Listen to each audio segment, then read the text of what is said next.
Okay, we are live. Hi, everyone, and welcome back to Holy Humanist. Thanks to everybody who's here already. If somebody in the chat could please just let me know if you guys can hear me okay. Otherwise, I will sort out the audio issues. So just give me a heads up.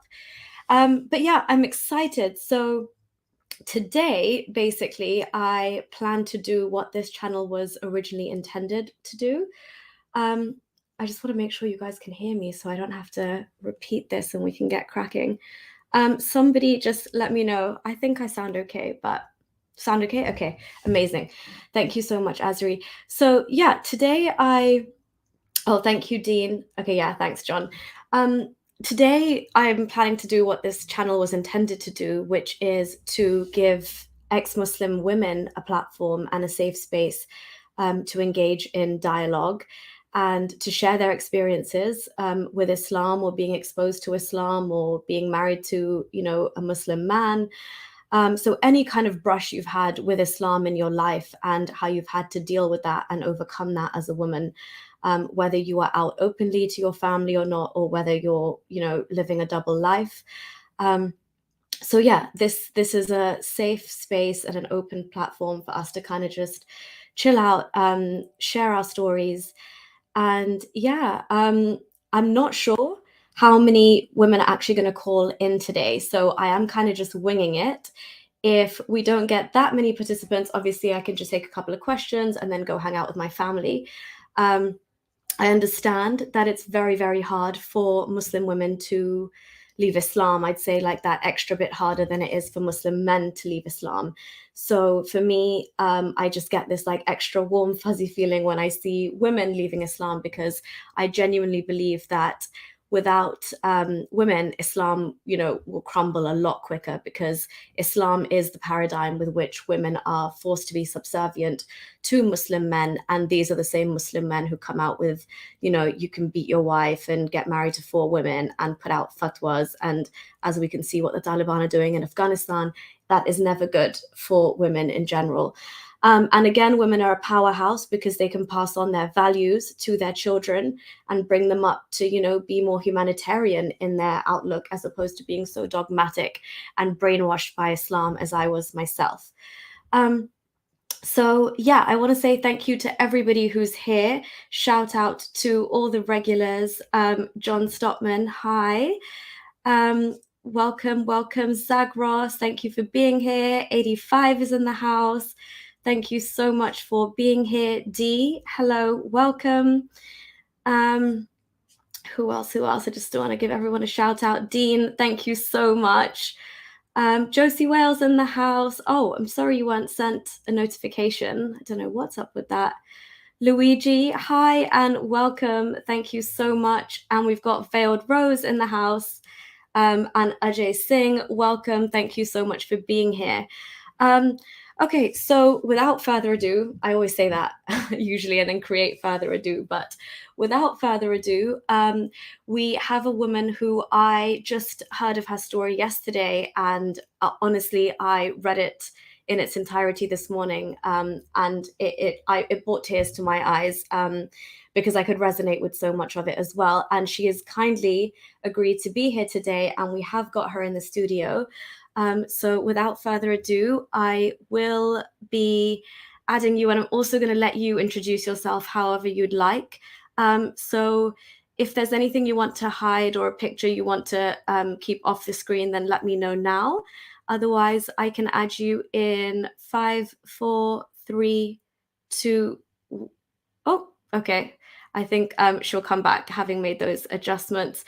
Okay, we have another ex-Muslim woman, I'm guessing, in the stream. Oh, she's back. Okay. Okay, wow. Are you sure you're happy to keep your camera on? Okay, fine. I'm going to add you in 5, 4, 3, 2, 1. Hi. Hi. I'm a bit shy. I don't like cameras, so don't worry. Oh, no, that's it. You absolutely surprised me, because you came back even like stronger and bolder. I thought you were gonna, change the picture or something. So I'm very impressed. But hello, how are you and who are you? It's lovely to meet you. My name's Serena. And well, I was born in England Mm-hmm. to a white mother and an Indian Muslim father. Right. Okay. Um, she died when I was 3. Oh, So, I mean, she was very young. She was 26, but she was his second wife. okay. And she knew about family back in India, I think. But he brought his Indian wife over when I was Right. 5. So you And effectively had a stepmother then? yes, Mm. um, I was only little, so I couldn't remember my mum. There's no photographs of any of us. Um, the earliest photographs that exist of me and my brother, I was 7. Yeah. I Wow. used to think that I was adopted Yeah. or stolen. Yeah. Um, but then, well, at the age of 5 came my Fugby's son with my dad's first wife, his sister's Son. Yeah. son. And he adopted him, brought him over, and he actually introduced me to sexual abuse. Oh my goodness. And I grew up a very angry child. Mm-hmm. You know, it was like we lost my dad all at once Yeah. because his wife came over, his eldest daughter came over, and she manipulated all his time. And Right. then we went back he took me to India for the first time at the age of 7. And my half sister, she was 17 going on 18, and he got her married off. And I Wow. got engaged. I was spoken for at that age. Oh my goodness. How old were you, sorry, when you were 7, spoken for? 7. Oh my word. Okay. To somebody in And India. yeah, I hated Yeah. him. He was older than me, not too older. He was 19 when we got married, but I didn't get on with him. I was very British. Nothing My in father common didn't. even. Yeah. My father never forced religion on us. Our first language was English, Mm-hmm. and then we had this mother turn up who couldn't speak English. How we learnt the language, I don't know, but Yeah. I speak Marathi, which is uh, it's a dialect of Maharashtra area. I speak Mhm. Urdu. I read and write it. But Arabic sort of tried to be thrown down my throat, but I just didn't take to it. Mhm. Did And then, you so were you brought up as a Muslim though? yes, I was. Yeah, and then did you have to read the Quran in Arabic and just like memorize Mm. it? Or, Yes, but I didn't mm. memorize it. I used to get beaten because I just didn't like it. And that was in the UK. Yeah, and I Yeah. was sent after the first visit when I was 7. I made 11 trips back to India, back and forth. Literally, one minute I'd be there, the next minute I'd go to India. And when I went to India, the same Fubbi, my dad's sister, her husband started sexually abusing me. And I was passed around the family and my dad's friends in Did England. you ever have like just want to speak up, or did you keep hush all of that time? Well, the thing is, Bollywood movies don't help much. I come from Yeah. an era where sacrificial living was something like my stepmom once. I was about 7.5, 8, and my dad had sponsored a Mulby Sab to come over in the area where we were living to build a Yeah. mosque. And he came over from India, and in those days you were allowed to walk to school on your own, no matter what age you were. And on the way to school, she'd give me his lunch to take to him in the mosque. And he started taking advantage of me there, you know. So I went back and told my stepmom what was going on. I said, I don't want to go there. He makes me do these things to him. And she made me stay quiet. She said, don't tell your dad will kill him. You know how angry he can. My dad was a very angry man, Yeah. you know, and it put fear in me, you know, that if I spoke, dad would just burn the mosque down or something. I wish I had told him, but, you know, and going back to India, I wasn't just the only one that was getting abused. my football's own daughter was getting we were both together getting sexually abused, but he was sexually abusing his own daughter, and it was like, I truly believe that the men in our family were really bad. Yeah. I never thought for once in all the years that I ever thought that it would be allowed in Islam. Yeah. You're not told any of that. I mean, for me, all that happened by the time I was 13, Oh my right? goodness. At Yeah. the age You. of 13, I overheard my stepsister, well, half sister, and they're all talking about taking me back to India because I'm getting to be a teenager and that she needs sorting out, straightening up. I never had a boyfriend in my life. I never chased no boys. I just went to school, came back, Yeah. had a social life, and basically I turned around and I was like, no, I took an overdose because I was like, I'm not going to India to get married, especially the guy that you know, Yeah. I'm going Promised to. you up to at 7. Yeah. And because he used to say to me, when we get married, I'm going to sort you out. And Wow. I mean, when I was little, I used to beat him up Yeah. as we were growing up, cousins and that. So it was like first time. Then my dad took me to. I went to school and I said, "Look, he's trying." He just said, "Why are you doing this to your dad? Taking overdoses and stuff like that? Don't you know he works hard for you?" I'm like, "Yeah, he's taking me back to India to get married." Yeah. And they're like, "No, he's not doing that. He's assuring us that you're going to be just a holiday." That's always the pretense. Yeah. So I went to India and everything was okay. There was no marriage talked of or anything. While had Okay. passed by. Yeah. I mean, my brother was left in England. He was only 15 at the time, looking after my dad's businesses. And my dad went to Saudi Arabia to do some business there. And instead of leaving me in the village, he took me to the football's place in Bombay to stay, thinking I'd be safe there. Anyway, the night he tried to rape me, his sister-in-law pushed me off because he had two wives. Yeah. And she pushed him off because he got on top of me while she was right next to me. And the next morning, I ran away. Yeah. But I didn't run away far enough. I only went to the next block of building where there were some other Muslims. I wanted Yeah. to get some help. Anyway, he came, he beat the living daylights out of me with a silver belt. He had this belt that he loved wearing, and he beat the living daylights out of me. He said he was trying to get me to confess that I did something with another guy there. Oh And my. I'm like, well, I haven't, and I'm like, what the hell? Anyway, he ends up calling my dad's younger brother, says, take her back to the village. I don't want to hear she's a liability. Yeah. And then when my dad came back, he didn't actually ask me what happened. He just arranged for the marriage to happen.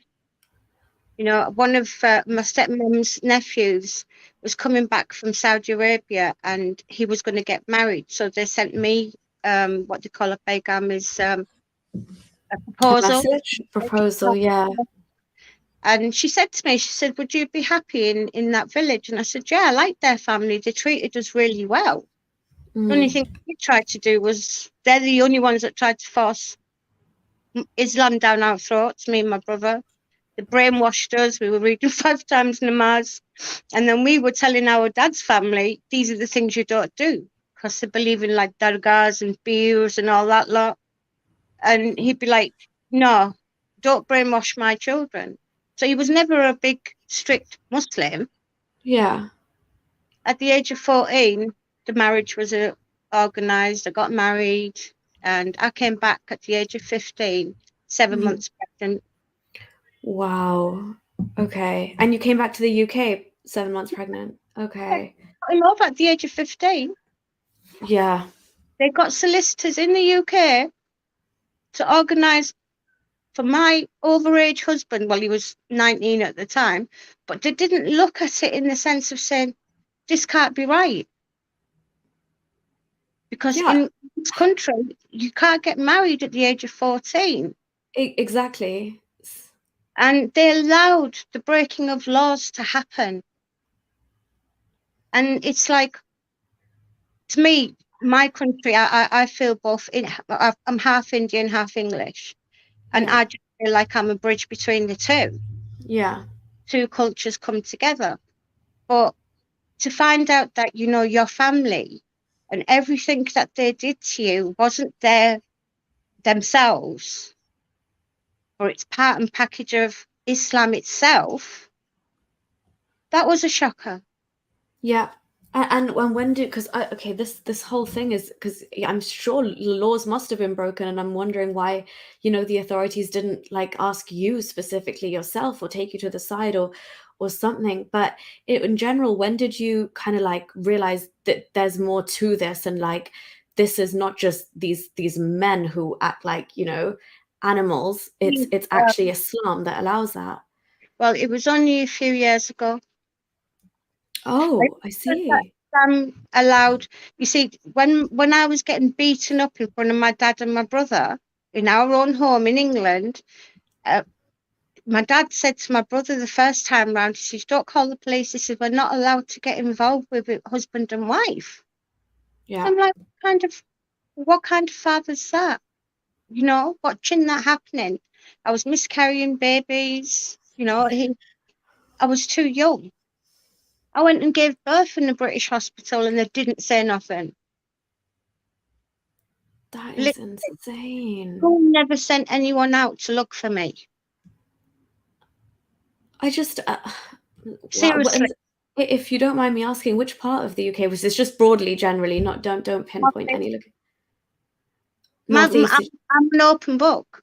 I live in Mm, the area I grew up in, and I'm not scared. I'm not scared of it. no, I love that. I literally, I No, mean, it's so rare I get to speak to somebody who could like is also on camera with me. So, and also I just want to say, it is, and I want people to know that we have a human right to be happy, to build our own lives up, and exactly. that old-fashioned honor the family name. You've got to honor the family name. I didn't do anything about my abuse until my father died. I Hmm. lived with that for years. He only died 10 years ago, Yeah, and they did everything possible to keep me away from my dad. yeah, He got old. He went to India to settle down, sold everything here. He got sick of watching me get beaten up. That he sold everything in England and went back to India because he knew when we all went back, I wouldn't be in his house. oh my That I'd goodness. be in my husband's house. Yeah, And they used to call on my dad to sort me out. I was a little kid. When I left him, it's because I made friends, English friends, people who said, "Serena, you can't be married. You were 14. It's law. It's illegal." yeah, And all this dowry business. They, they held my children. The courts in England gave me my children via the courts. And I begged them not to give him overnight access. yes, yes, precisely. In the 80s, there was no extradition, no laws like that. You had to Hmm. wait for them to come back into the country, right? And he went on the first weekend he had them. My family helped him kidnap my three girls. By the time I was 20, I had three children. And And that's because your family genuinely believed that the children belonged with him. Is that correct? yes, because I was bad, wasn't I? Yeah. Wasn't putting up with. They expect you to live with the domestic violence and the raping.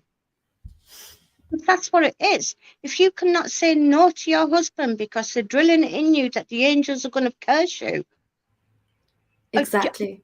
God, right? God's my witness. I used to, in my pajama cards, I used to wrap knot after knot after knot so I didn't have to say no. It I was like that because you can't say nothing. yeah.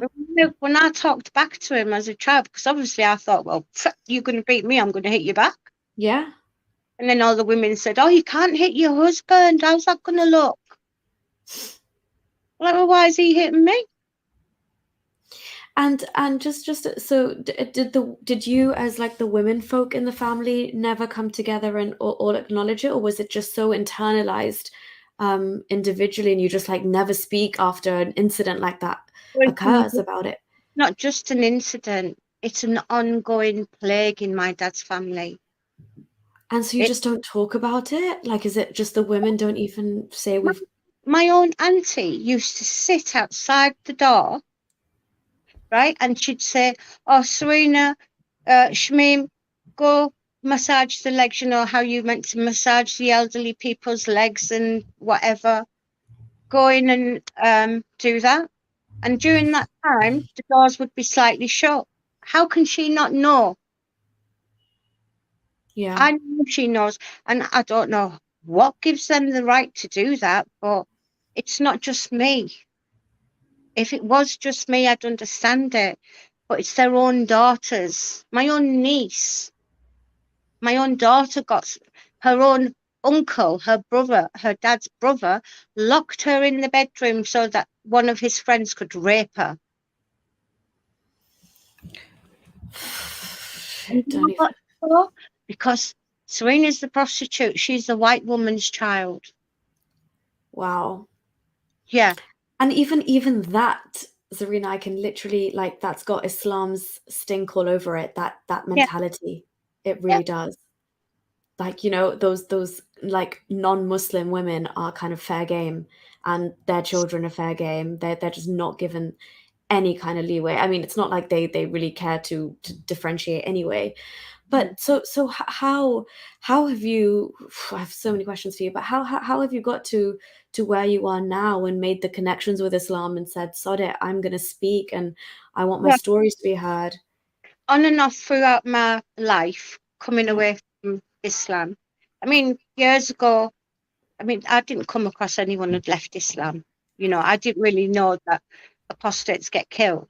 Well, that shocked me. Like, oh, okay, I'm living among a lot of Asian people. Yeah. I grew up with a lot of them, Hmm. you know, so, and my father had respect in the area. So, you know, it's not that type. A lot of people understand my life. They Yeah. know what happened was wrong. But Yeah. and then most of them, a lot of them are Muslims, yeah. But most of them don't understand that that's part of. If my own brother doesn't understand Arabic, Hmm. my brother's a blooming follower of what's his name, Zakir Naik. He comes from Oh, mentality. My yeah. brother is an intelligent man, and it's Yeah. this darkness, this shadow that comes over them when they have to defend Islam. Exactly. You know, And have you put these things to, have you made your contentions clear and your, you know, have you said this is why and I think this Islam allows this, that's why I'm done with it? he knows, but he doesn't believe it. He Yeah. says, "Serena, it doesn't." Until his eyes are open for himself, Hmm.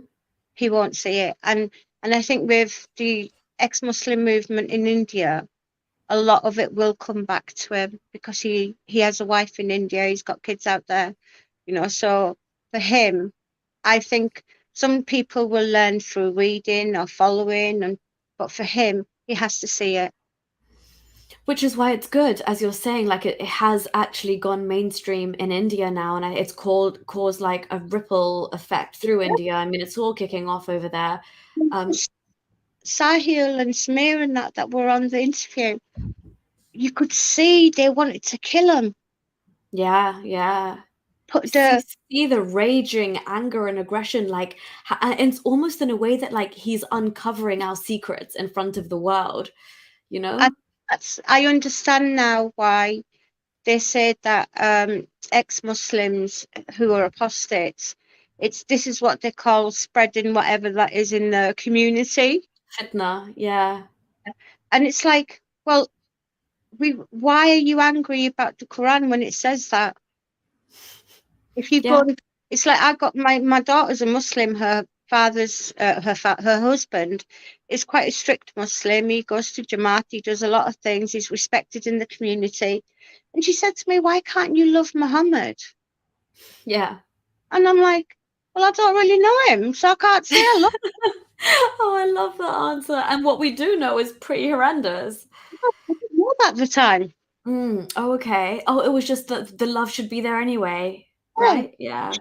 And I'm like, yeah, but what about when I heard about Aisha's story a while back, and I'm like, did you really marry your little kid?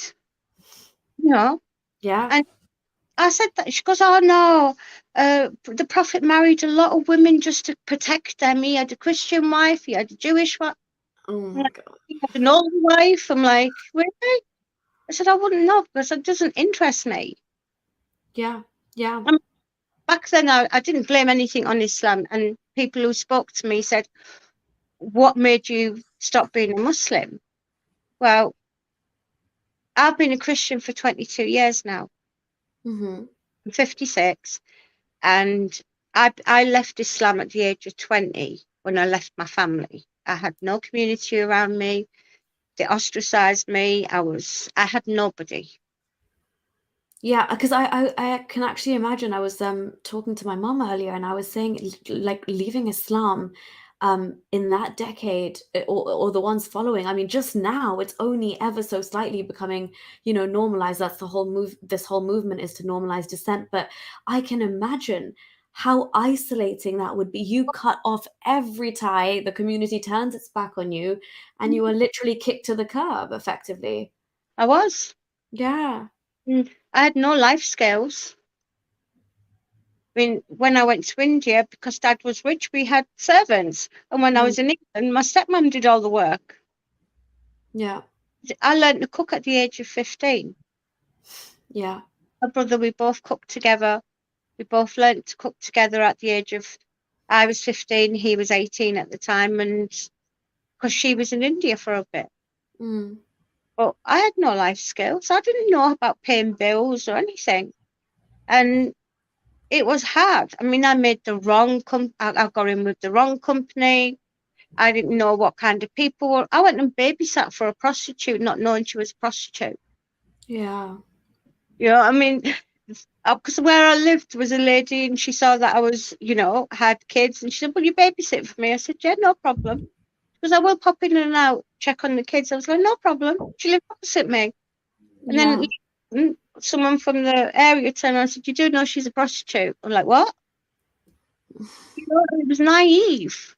Yeah, so you're just like literally so, I mean, you've got no concept of like the real world effectively, right? And this is exactly what Islam does to you. I mean, you are like the living embodiment of how dark this ideology is because they get you so young as a child, right? They instill that guilt and fear no matter what happens to you. If your own family members try and like, touch you up or whatever, you keep quiet. You don't say anything to anyone. This is normal. It will happen to your siblings. It will happen to your nieces, your nephews. It's a recurring cycle.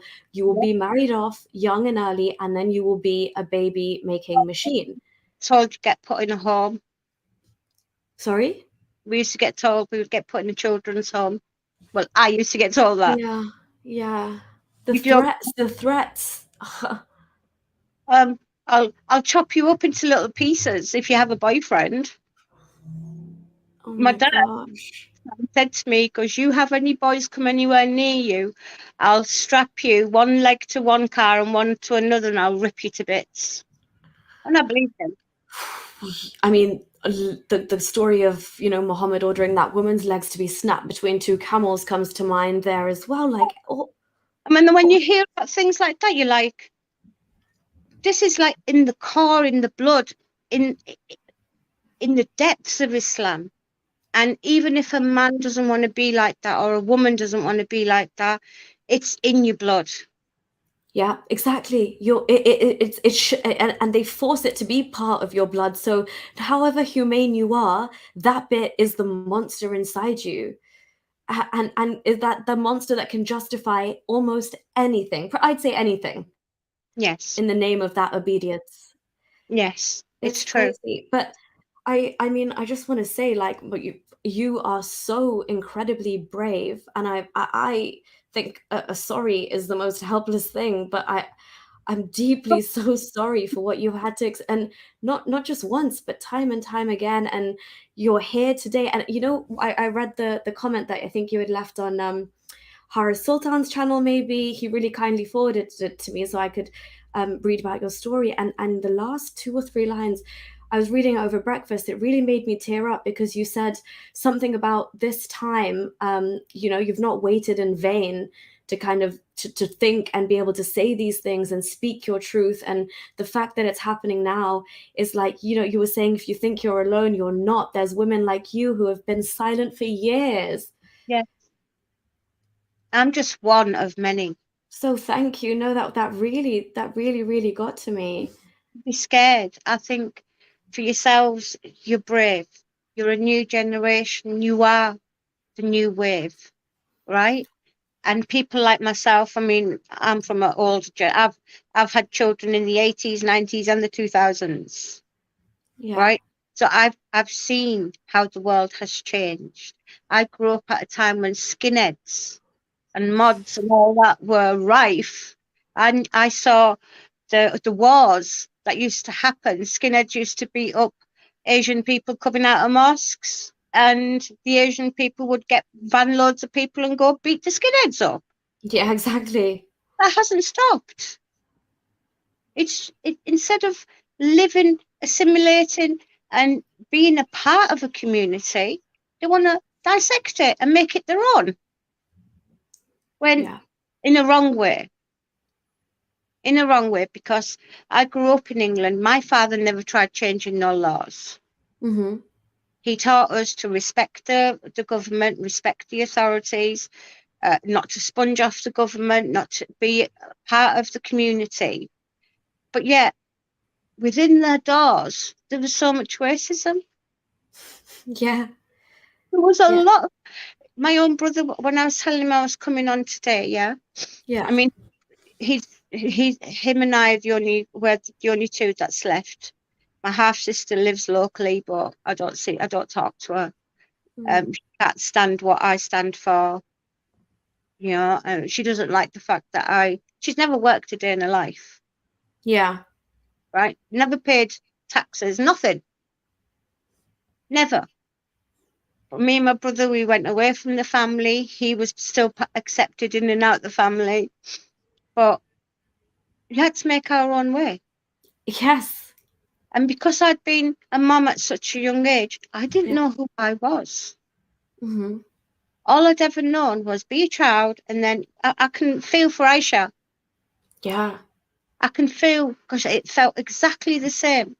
I woke up one morning and my half sister turned around and said, "Oh, you know, because you ran away and you were so, what was it, the word? I can't remember exactly what she used, but I was desperate for sex apparently at that age." Yeah. And because I was desperate for sex, my dad's paying for my wedding. He's bought me a husband. And I said, Wow. I would not dare. I said, "You're joking, aren't you?" I said, "Do you really think Dad will let me embarrass him in front of everybody?" I said, "I will scream and shout." But you know Yeah. what? I didn't. Uh, did what they let me do. They dressed me up, did whatever they wanted to do. And you know what I thought? One person abusing me is better than all of them. Oh no, Zarina, no one should ever have to like justify that in their head. You know what I mean? That's the only choice I had at the time. I know. And honestly, I'm putting myself in your shoes, and I agree. It's the lesser of the two evils at that point. It's, but again, like you're saying, like imagine that feeling you had is literally what Aisha would have felt. And Yeah, I mean, there's absolutely nothing we can do about that. But that precedent that he set by marrying her at that age, I mean, look what decade we're in now, what century we're in, and women like you are still bearing the brunt of that. yeah. And it's still happening. It is It's still, still happening, exactly, all over if the world. a stop had been put to it, yeah, I would understand that they've thought, okay, the past was bad, you know, as the Western world has evolved, why can't Islam evolve too? Why? Let's move on. Let's do better. That's Yeah. all the other day of a very old man with a little girl getting Yeah. married. I mean, what part of the? How can parents do that? Yeah. Why they your children are not your property? To me, Exactly. children are a gift, and they're the next generation. You train them up in the way you want them to assimilate in society, to be something in life, to leave their mark. Yeah. And well, But as you said, you don't own them. They're not your property. oh, And they are not the, like you trying to live vicariously through them and trying to do it right this time through them. No, you shouldn't put any of that on them. And do you know, like as you were saying with this, when we see like child marriage all like around the world, and you see what's happening now under the Taliban, and even growing up like in the UK, as you're saying, like we're a bit baffled that this is all still happening and how they bend the rules. I guess that's kind of where the bigotry of low expectations comes in. But for example, like even here, you're half Indian, I come from a Pakistani background as well. There's the concept that that chain of the chronology of your life is still, they've only upped the ante now till after uni, but it's the day you get your degree in your hand that you're eligible to be married off. They've only kind of moved it a bit, that they've moved the threshold, so to speak, to like fit into the Western legal landscape, because you're expected to at least have a university degree, but it's still there. And everything that's happening before that is that subtle brainwashing and telling you should be a good obedient girl who doesn't ever talk to boys, doesn't look at them, don't make eye contact, don't interact, preserve your dignity, your honor. It's all for your husband, no matter if he's an abuser, he sexually harasses you. the way I saw it was, I saw it as the men in the family, because they were keeping, back then they kept the girls in the families. They gave them amongst the cousins and that, but they were abusing those girls. So those girls in I mean, no one is safe in these not households. crazy. I mean, you're a young generation. I didn't know what virginity was, Yeah. right? And when I later on in my late 20s, I said to one of my best friends, she was a Hindu, half white. Her mum, and same situation but different religions, but she had a better life than mine. Her Yeah. dad was free up to a point, but I said to her, "What's virginity?" She goes, "People." I said, "I've heard people say, 'How did you lose your virginity?'" I said, "What's that?" And I'm in my 20s. I've had kids. Wow, I was that's wild. young when I was sexually abused. I didn't know I'd lost my virginity. Imagine that on wedding night, being half English, being brought up in England. Do you that think that my that I can't even fathom that, but that's, I mean, that just shows you like the barbarity of it, because this is you and your own body, and like just your agency over it, and the know-how of, like, do you know what I mean, just being in touch with your own body, and something that like growing up in the UK as well, that's the thing. Like here, you are meant to be made aware of these things. We have sex ed for a reason, and it's like everything, the way you were brought up, and the conversations at home, and the what they did to you, just over like took all of that to the Mhm, point where you've bored children, and you mhm. weren't aware of it. Wow. Well, you see, my ex-husband, he actually lives in India now. Mhm. Ran away to India because when I started bringing court cases up, he didn't want to be around Oh, because he knew. yeah. How convenient, exactly. I went to visit India once. After 18 years, I went, and his second wife tried to literally get me kicked out of the hotel I was staying in, and I was nowhere near them when she found out I was in India. It was like, what the hell? I said to my dad, I said, "Dad, tell him to talk to his wife, that if he doesn't talk to his wife and she stops this, right, as soon as I land in Heathrow Airport, I'm going to call the police and I'm going to get him done for child sex. He's a Mm. paedophile." And I said, Hmm. nobody need no witnesses because the babies are witnesses themselves. The registry will have it written down. He ran Yeah. away to India. He's living out there now. Yeah.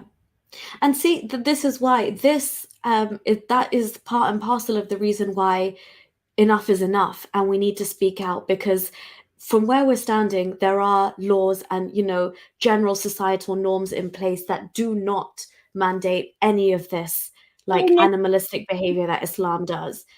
So, sorry. Have been changed in India. They just have to implement them properly. Yeah, yeah, yeah. They got rid Can't of triple talaq as well, which is great. That's a good start. held hostage while I forgave them it. My kids were held hostage until I signed them away. And you know what? I still didn't, even at the age of 25, I still never understood it properly. Yeah. But for him to bring the wife over, he needed to get a talaq and didn't have Sharia court then. Hmm. There was nothing there for women. Now in England, there's over 100 odd Sharia courts. Yeah. What? Why? Why do they need 100 odd if they're not trying to sneak Sharia law into the UK? It's slowly been inked in. That's exactly what they're trying to do. They've set up these Sharia tribunals in these like no-go zones where there are massive Muslim populations. And you know what? This is the saddest thing. For example, you signing over custody is still Islamic. Like after a certain age, the woman's not allowed custody according to Sharia anyway. But the men in these families will force and guilt trip the woman into going to Sharia because they know that's where it's all in their everything is skewed in their favor. So they Yeah. actually deprive them of their rights to, like, the civil liberties they should enjoy under UK law, and force them to go to these imams that say, oh yeah, all of that goes to your husband, yep, he's allowed to beat you, yep, no, that divorce doesn't count, he's not said it, da, da, da. Just keep them trapped no matter what. That is the point of Sharia, is to keep women entrapped. Well, But yeah. he took my kids away. And I got told when I went looking for them the next day when he never dropped them off, I got told he took them to India. And I'm like, how the hell did he get a passport for them? Because they're in my Yeah. name, you know? Yeah. Yeah. And they were all three of them in those days. The children went on your passport. Now children Yeah. have got different passports. It never used to be like that. Yeah, So that's got better as well now. The court keeps hold of the passport so the dad can't. yeah, I had two of the girls on my passport, and the third daughter that was born, I was pregnant when I came back from India that last time. She was only 6 months old. I haven't seen her since. Seen two of my eldest ones. Oh my goodness. In Islam that badly, it's just like they don't want to be associated with a mother who's not only walked away from Islam, is half white. I've got a son, my youngest son, he's pure white. And I think I've got that mitochondrial Eve gene or something. Mhm. It's white.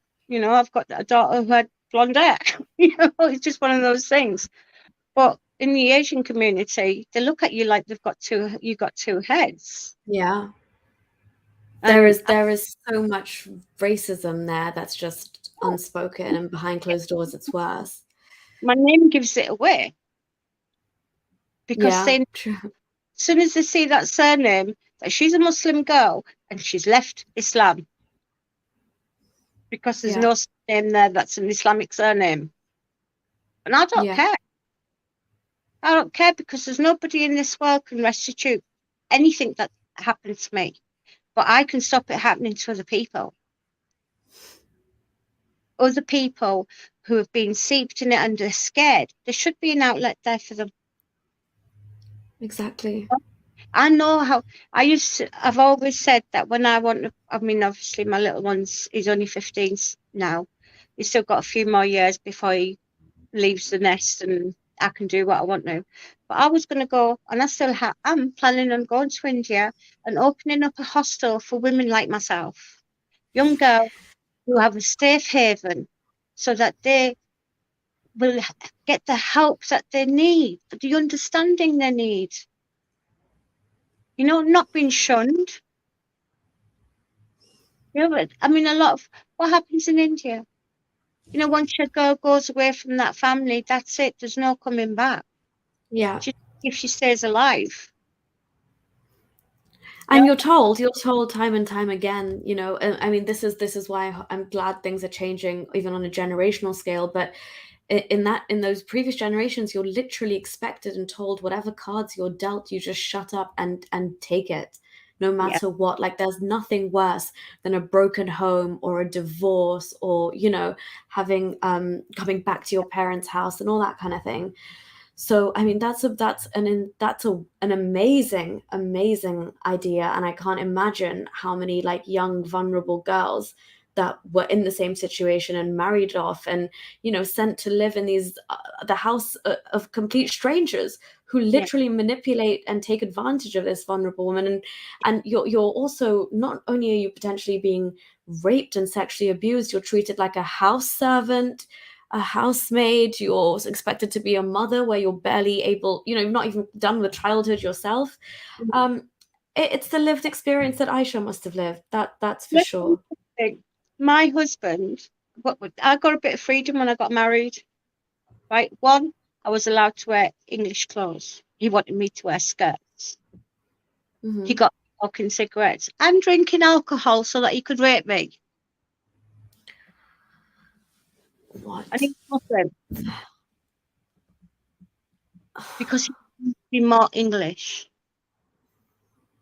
I mean, the twisted and warped, Hmm. like desire, fantasy, whatever it is, I have no words. Like, I knew this was going to be a tough stream to anyway, but I'm like, what do I call these people without, like, vomiting a bit inside? Like, this is barbarity. One of my second eldest daughter said to me, because of what they did to her, she said, Mum, you left us with the monsters. And you know what I said? No. I said, darling, if I was still in that family, even if those monsters had done anything to you, I couldn't say nothing. I wouldn't have been able to speak. I wouldn't have, because as an Indian woman, a wife, you're not allowed to give your opinion or anything like that. I said, I would have had to No. let it happen. You But know, that's it, Zarina. I think that this ends here. Like, all of these generational traumas, we are done. We call it out as soon as, wherever we see it, and we take this problem out from its root, the source of it. These aren't just cultural things or a couple of families who are, like, messed up. This is it's a sick. fl- and it comes from somewhere.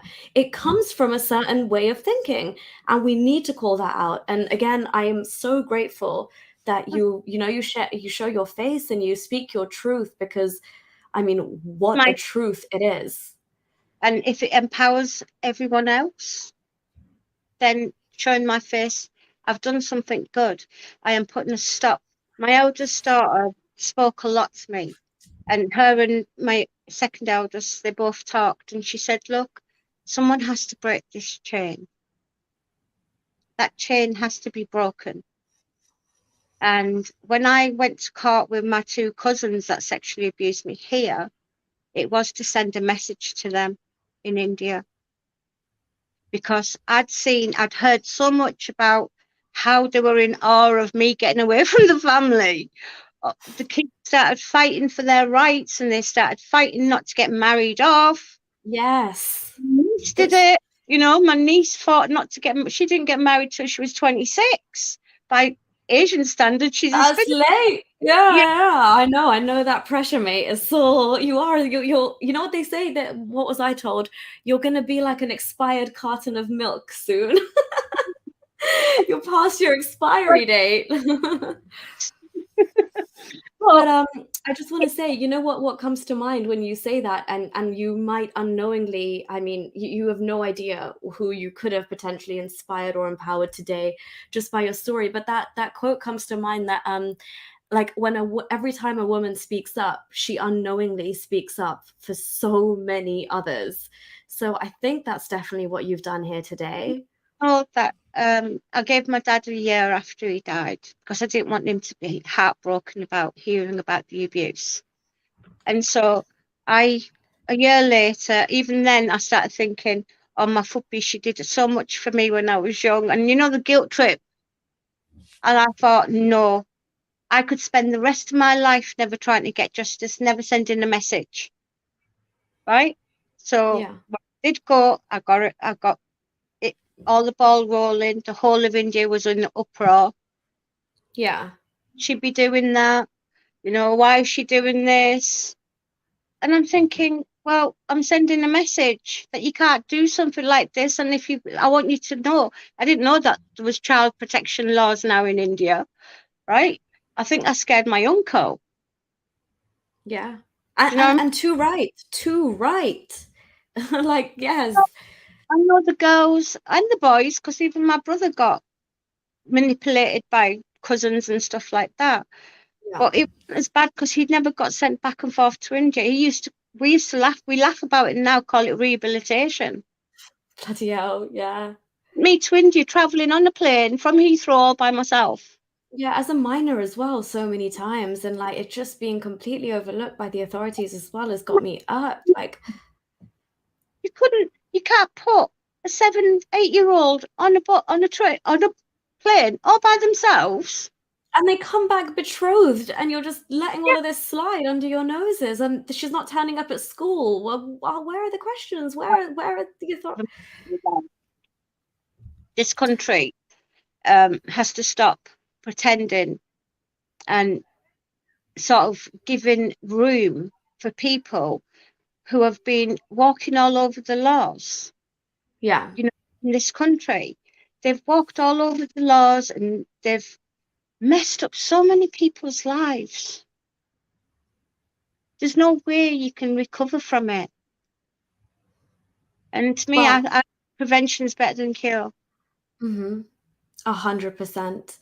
And I Mhm. mean, I know you say that, but I look at you right now and I see this like insanely like experienced, wise, strong, independent woman who's very aware of herself. Like I know your childhood was snatched away and the most horrific things have happened to you. But when I look at you right now, I just see just a strong woman emanating like just power and independence. So yeah, I think you've come back a hell of a lot stronger. And I just want to say thank you for being here and sharing your story today. And I Me, your platform. It's nice of you. If know that anybody this, reach out, they're more than welcome to. I'm in the UK. yeah, for sure. And Serena, if you don't mind, I'd like you to just drop me an email on my holyhumanist at gmail.com. I have a couple of organizations I think you'd really be interested in. Like just seeing the work they do as well. I think it's right up your street. So just send me an email separately. But is there anything else you'd like any final comments you'd like to say to the world while you are here before we wrap it up? And Mia, I will be taking you next. Yeah, so thank you for waiting. Don't be scared. The fear is fear itself. You don't fear what may be. Just know that if you don't do it, it won't happen. You have to take that step.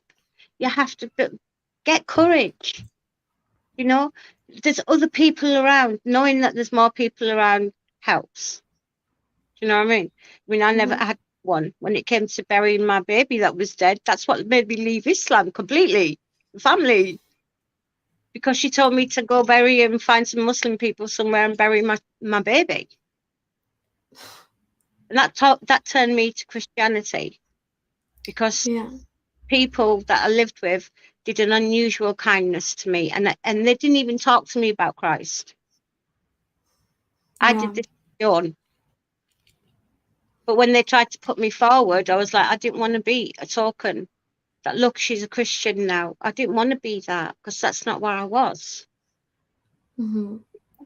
On my path, I say now, I've been a Muslim for 20 years. I didn't like it. Now I'm following my mum's side. I said, we've been calling me like a goody for like the English girl for all my life. I might as well behave like one. Yeah, exactly. Why the hell not? You've been labeled with it anyway. But Can I tell you something before I go? Do you know yeah. the kids in England, the Asian kids in England are rebelling? And it hurts me to see that they're pulling them in, putting hijabs on them and stuff like that, right? Yeah. Because they can see the rebelling happening. So the Oh quicker they yeah. get the rules in, the quicker they get the laws in, the quicker the kids can't leave the house. And that has to stop. Yeah. The kids that are still stuck in that situation need to be given empowerment. Exactly. And that's what, like, having conversations like this, I mean, if there's any, woman out there, whether she's from your generation or my generation, and, you know, Name is what it is. I mean, I don't. My life's been an open book. no, I really appreciate that, and I really salute your bravery. And for all the women who are watching this now and are going to watch this afterwards, I really, really think they will be touched and, at the very least, moved by your story. Um, so yeah, if you'll just hang around in the chat, Zarina, I think there's some comments as well where people are just appreciating your bravery. So I will give them a shout out for you. Right. So if you can read them out for me, that would be great. Because even with the glasses, my eyesight's blurred. Yeah, no, sure. Okay, I'll just read them out and then we can wrap up this call. And then Mia, as I said, I will be taking you next. Denver Johnson has been shooting off some super chats. Thank you so much, Denver. I really, really appreciate your support. I saw your super chats coming in really early on, but I was so engrossed in the conversation. I'm sorry. So yeah, thank you. Look, there's so many super stickers here. Denver. Wow, thank you so, so much. Oh my goodness, Denver's making it rain more. Denver, really, okay, this is enough. Thank you so much. This is wild. No, have you just won money at the casino or something? There's another one, Denver. Thank you. That's very sweet. Thank you. And the super awesome films, thank you so much. Oh, you're always here and supporting. I really appreciate it. Denver, again, Denver, thank you so, so much. What are you doing? Um, Shiv is in the house. Hi, Shiv. I hope you're enjoying today's stream. Thanks, Denver, for covering for me. Yeah, because Shiv's usually one of the first, right? Denver made it rain today, but thank you so much, Shiv. Denver said, "I'll be your wingman any day, Shiv." Thank you so much, Denver. Um, Ray, the producer, is in the house. Ray, welcome. Ray saying, respect to these fearless women. Nuria Khan. Yeah, Ray, respect to yourself as well, because you are on the right side of history. And I'm very excited because your rap is coming out very soon. I've got my reminder set. So, yeah, very exciting, Ray. Saw it when I was waiting for the stream to start. I saw it too. I'm going to, I'm going to have a listen to it when it comes out. Yeah, no, definitely. I can't wait. So we'll be sharing that when it does come out, Ray. Hopefully tomorrow we can share it on Sunday Scoop. And Derek from Myth Vision is in the house. What up? What up, Derek? Thank you so much for stopping by. Derek is saying, I'm so proud of both of you ladies for being courageous and speaking out. Oh, thank you, Derek. And Derek is also so like team rationality and ex-Muslim and team women. Like Derek as well. Thank you for being on the right side and always backing us. I really appreciate it. We have Friendly Muslim listening to us. Hi, Friendly. I hope you're enjoying the chat. George Orwell, buongiorno. Thank you so much for your super chat, George. Buongiorno to you. Hope you're having a good Saturday. 85, hello. 85, thank you so much for your super chat and the shout out yesterday on Myth Vision. I really appreciate that. And yeah, I hope you're not too hungover today, but I hope you enjoyed last night. 85 is saying, hello, Horace the Bobblehead. Hello, Queen Nuria. Hello, amazing ex-Muslim woman. Hello, Shiv. Eat some pork. Yes, bacon is yummy. Derek is saying, my hope is that Islam evolves to become more modern. I mean, at the very minimum, Derek, I hope so too. But I want to get rid of the whole thing. Is where I'm heading towards. Can't But reform it, that's can there? There's no way to come back from what the narrative is. Exactly. It's just it's too hot. And a lot of progressive Muslims are doing that anyway. They're only picking and choosing they're cherry picking what they want. So that's good if it keeps them tame and not fundamentalist. But I mean, if there's more bad in it than good, let's just do away with it. And, people can find their way. But Derek, we can definitely do a stream on this whole topic. Ricky Johnson is, sending you a super chat, Zarina, and saying, in awe of your strength and bravery, much love. Thank you. Thank you so much, Ricky. I really appreciate that. And Norse is in the house. Hello, Norse. And Horace was here as well. Thank you so much, guys, for all stopping by. And okay, I need to catch up with. Oh, we've got some more here. Norse mythology, thank you so much for your super sticker. You are also a regular ardent supporter, and I really, really appreciate it. And guys, if I've missed any, okay, are you guys having a conversation? Shiv, thank you so. Oh, Shiv and 85 are officially married. Woo! Congratulations. Congrats, guys. We will drink to that. I wish you guys many, many years of internet happiness. Thank you, Shiv, for your super chat. Sadiq Wanuria, what does this say? What did I say? I have no idea what you're talking about. But thank you so much for your super chat. Right. Okay. I think I'm all caught up. But yeah, Serena, thank you so much for being here. And I have to leave this stream because I'm not tech savvy. Okay, I can just take you off this, and then you can hang out in the chat if you're happy to do that. Yeah. Fine, yes, that's fine. Thank Okay, you. please do email me and stay safe, and we'll be in touch. Okay then. Thank you. Okay. Bye-bye. Take care. Bye. Okay, thank you guys. 85 saying, holy shit, I'm now married. Shiv. You guys are so jokes. I am so happy that my channel brings people together like this, and we can have marriages happen over super chat. This is phenomenal. Mia, thank you so much for being so patient with me. I'm gonna add you to the stream in 5, 4, 3, 2, 1. Hello? Hi, can you hear me? Hi, yes, I can. How are you? And welcome. Oh, I'm fine. Thank you. Thank you for having me. Yeah. No problem. I'm so thankful that you are doing this stream. It's I don't know. I was looking forward to it for ever since you ever since you said that you're gonna make it. Oh, I'm so nervous, man. No, don't worry. Take your time. We have as much time as you want. Yeah. Yeah. So basically, you said that you're gonna make it, and I was the one in the comments that was like, my husband is working till 7 p.m. So I don't know how are we going to arrange this, but yeah, the time is great. So I just looked at the time now because I was thinking about you. I remember your comment, and then I went back to the poll and I was like, oh, when should I do it? Most people said like the weekends. And then I was like, okay, I think most husbands would be home, so it's weird that women would want it then. But okay, perfect. We have an hour of you being okay to talk, right? At least before you need to shut it down. Yeah, it's more like 30 minutes. Yeah, no, that's fine. As long as you're okay to talk right now, because Yeah.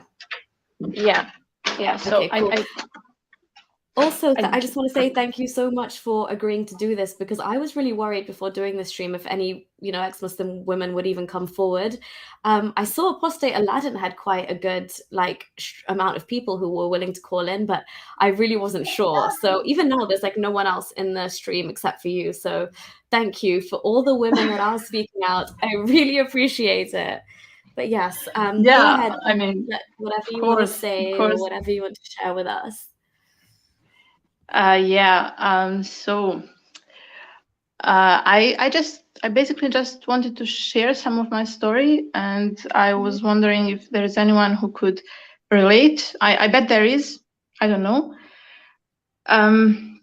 So I come from Balkan, and I personally didn't hear from anyone here in these ex-Muslim communities that is also from there. So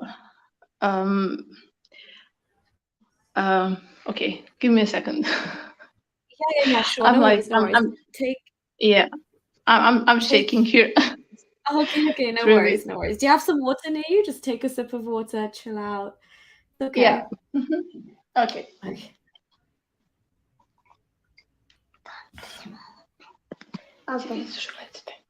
Oh. So yeah, I'm back. Okay, amazing. Yeah. So for some context, I grew up in a Muslim majority town. It's a small town, but it's, yeah, like I said, it's Muslim majority. So there, how do I say this? There are lots of people that are like really, really religious. You know, they pray 5 times a day, they fast, they do all these things. And then there are also lots of people that that live in sin. You know, to be exact, they listen to music and date and but still don't eat pork, don't okay. Oh, I'm losing my thought. I'm so sorry. That's okay, that's I'm okay. so Like sorry. they don't do, like, I guess they don't gamble or eat pork, some of those things? Yeah, so yes, you know, what I'm trying to say is there are lots of these very religious Muslims, and then there are also lots of these moderate Muslims. So you have a feeling that everyone believes very strongly, and leaving Islam is absolutely taboo. I don't know if anyone speaks about it.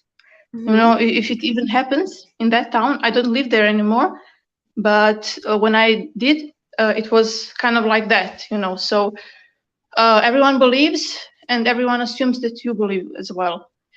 And I in my household, no one was very religious. In my yeah, so my relatives were also were not religious, but as the time passed and I grew up, I became a teen, then that slowly changed.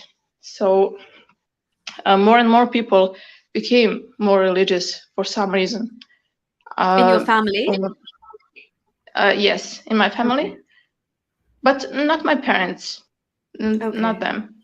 Yeah, so I was one of the lucky ones that was not forced to wear hijab or pray at all. I actually never learned how to pray. I fasted if I wanted to, and that was about it. You know, we celebrated Eid every year, and yeah, in that sense, I was very lucky. But So you were never like, also, you weren't forced to pray and like or forced to read the no, Quran or anything? Okay, good. no, not at all. Okay. Yeah, but even even I was very, very heavily influenced by Islam, and was very much brainwashed. I remember having this fear of hell and God ever since I was a kid. I don't know where that came from, but it, you know, it did come, and it was in me. So I never really questioned the religion, but I don't know. It also didn't sit very well with me, and it was a very very, very weird feeling. You were clever So from the beginning. Something inside you was saying, this is not yeah, good.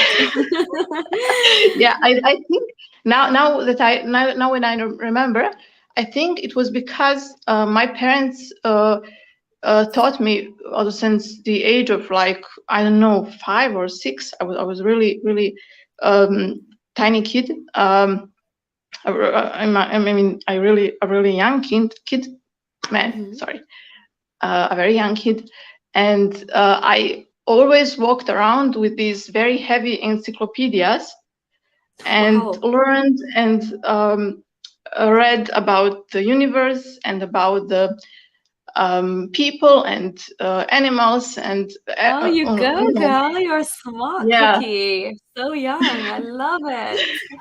yeah, about everything and anything. And whenever they bought me another book, I was like the happiest kid in the world. You know, I was such a nerd. Yeah. I it was so funny, and I I love think that. yeah, I think that one also. I think that made me also want to learn more about the world and also question it, you know, even with Mhm. the religion.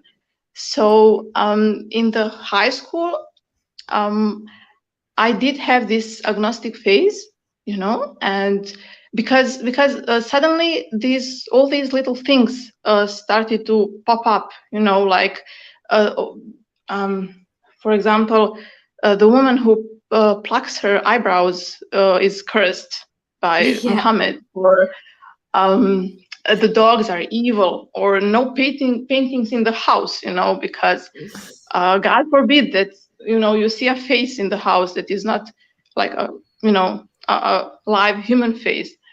And also all these things did not apply to me. I was totally allowed to do them. I plucked my eyebrows since I was like 15. Yeah. I had these regular teen experiences, but it was very, very weird for me, very, very strange. And I didn't question the religion itself yet, but I was not also comfortable with that level of ruling and this strict thinking. It was Yeah. very, very odd. Didn't you find it So weird? Because I thought the same thing. I'm like, God cares about our eyebrow. Like, he wants our eyebrows to just like be really messy. Like that's like I get it. yeah, Like, stay natural, but he really has a provision for our eyebrow. yeah. What It the was hell? so weird and so funny at the same time. I don't know. I remember one time this girl came to school, and she suddenly, I think I haven't seen her in a long time, and she had very, very thick eyebrows, you know. So Yeah. we asked her, I mean, why? Because it was a change. And she said, well, Prophet Muhammad curses the women, or cursed the women who pluck them. So I decided to let them grow. And I didn't judge her, but I don't know. It was so weird to see someone believe in that and then do something like that. It was, Yeah. it I was, mean, like even it goes yeah, even stupider, like he cursed the woman who wears perfume and stuff. Like they want us to, yeah, they want you to have yeah, these yeah, bushy eyebrows, like stink. I don't know what they yeah. want you to be like. No, you know that the other annoying one was having you can't wear nail polish when you pray. I wouldn't pray like Yes, 5 times a day that much, but like what even Friday prayer, I'm like, oh, I have to take off my nail polish. It's so stupid. I'm like, God, really? Allah cares about and the yeah. That reason is. behind it is because like it touches the first if it doesn't touch the first layer of your skin or something, it's allowed. I was like, this is so ridiculous. Yeah, it was. Oh man, it was. I don't know. I could go on until for Yeah. days like this. Yeah, but sorry, you were And the saying weeks. carry. Yeah. Yeah, and you are not allowed to have weeks. And Oh what you know. yeah. And then God made alopecia Yeah. as well. And then what are we going to do about that? Are those poor women going to, be? I don't know. Anyway, Exactly. All very valid yeah. points. Exactly. Thank you. So um, it was like that, and until I met my then boyfriend and Hmm. now husband. So Yeah. Okay. we fell in love. It was actually a really nice Mm. experience, and he was religious. Anyway, I mean more than me Okay. in any case. So he did pray once a day in the morning, and he did go to Juma uh, every Friday. And I think at the time that was about it. Yes, and he fasted as well. Yeah, the whole Ramadan. But other than that, um, he was not very religious. Although he listened to the music with me, and we danced, and we even slept together before marriage. We Mm. lost the virginity together, and all those nice things. It was very, very, how to say, it was a Like a very normal. non-Islamic relationship. Yeah. A normal Yeah, relationship. yes, we we lived in sin, Hmm. and he did feel guilt about it. I didn't, but he continued with it, and he didn't seem to mind very much. So we ended up getting married and moving to a whole different country in the West.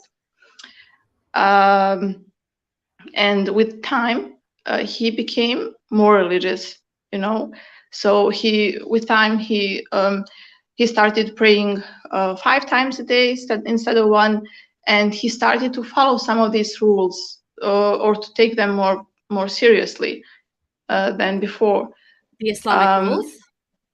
yeah. Okay. So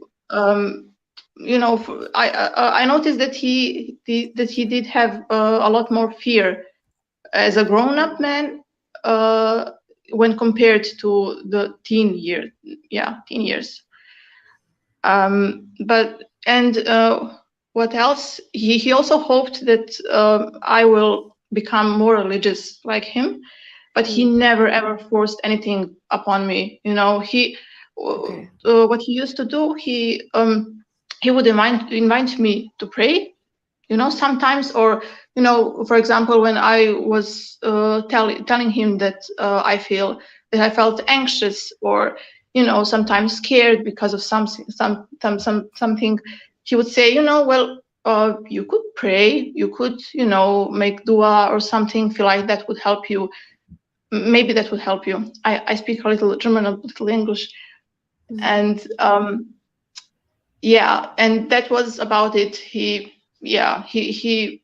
respected that I didn't do it, and it was all okay.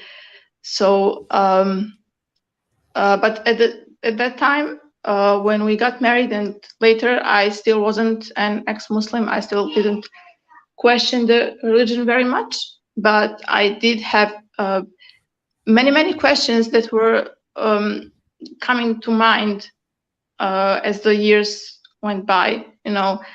And I didn't really want to. Uh, how do I say it? I didn't want to look for answers. Hmm. I just kept pushing it away and did other stuff. I was very busy as well. I did work and everything. But then I got pregnant, had my baby, and then the pandemic hit. And of course, like, not everything was closed, and we were all in our homes, and I had plenty of time to figure stuff out. And uh,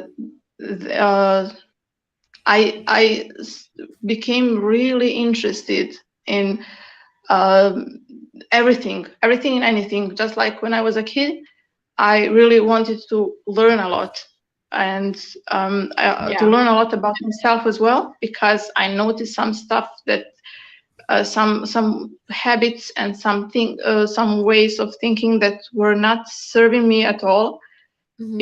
and so I started to learn about that, and I learned that I was a people pleaser, which Mhm. which explained a lot. So Yeah.